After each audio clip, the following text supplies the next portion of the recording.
Hello and welcome. Today we are going to say the Angelus in Igbo language. And Angelus is called Mmụọ nke Osebụrụwa. So let's just say it now.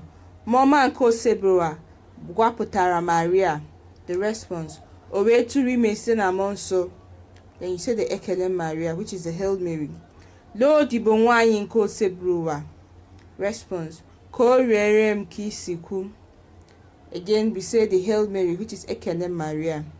Okwu emere ahụ. The response. O wee binyere anyị.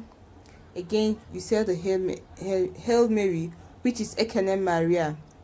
Rịọwara anyị arịrịọ onye nke Chukwu dị asọ. The response. Ka e were mee anyị itosi nkwa nke Kristi. Arịrịọ. Anyị na-arịọ gị, o Chukwu, ka ịrụnye gracia gị n'ime obi anyị, ka anyị bụ ndị mmụọ ọma wetara ozi, site n'iwere arụ nke Kristi nwa gị, were site n'ahụhụ ya na obe ya, bata n'otito nke mbilite n'ọnwụ ya, site n'otu Kristi ahụ dịrị anyị. Amen. Now I'm going to say it fully. Mmụọ nke Osebụrụwa gbapụtara Maria, o wee tụrụ ime site na Mmụọ Nsọ.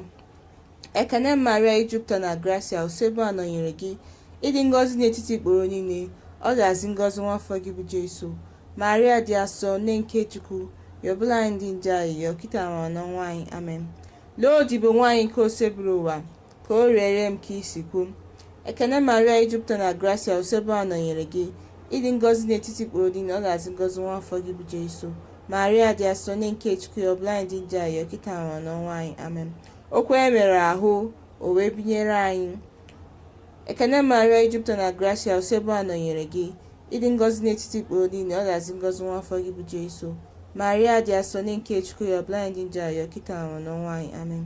Rịọbara anyị arịrịọ onye nke Chukwu dị asọ, ka e were mee anyị itosi nkwa nke Kraịst. Arịrịọ. Anyị na-arịọ gị, o Chukwu, ka ịrụnye gracia gị n'ime obi anyị, ka anyị bụ ndị mmụọ ọma wetara ozi, site n'iwere arụ nke Kristi nwa gị, wee site n'ahụhụ ya na obe ya, bata n'otito nke mbilite n'ọnwụ ya, site na otu Kristi ahụ dịrị anyị. Amen. So that is the Angelus. You can go through it again, you can read it again, go through it so you be perfect in saying the Angelus.